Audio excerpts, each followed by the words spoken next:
the last video we looked at how to use conditional formatting to highlight certain cells that fulfill a numerical criteria, such as being the top 10. And there are many other variations, such as the top 10%, bottom 20%, etc., etc. I won't go through each one individually, but again you can experiment with the different options. But we can also use conditional formatting to highlight different kinds of criteria, not just simple numerical values.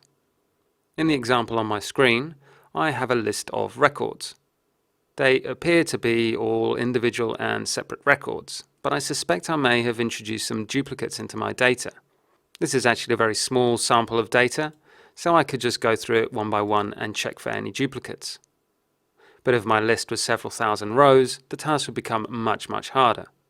So to detect any duplications in my list, I can simply select the range that I want to examine, go to my conditional formatting, go to Highlight Cell Rules, and look for duplicate values. As duplicates are bad, I'm going to leave my light red fill to highlight them. As we can see, the formatting is already in place. We'll just click OK.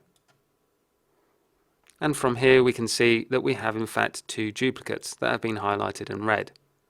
I can now look at this record and examine it more closely, and if I decide that it is in fact a duplicate, I might then choose to delete it completely.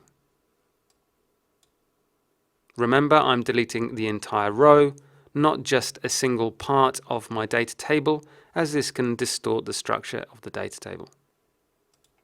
Next up, we're going to look at the use of conditional formatting for data bars, which creates effectively mini charts within Excel.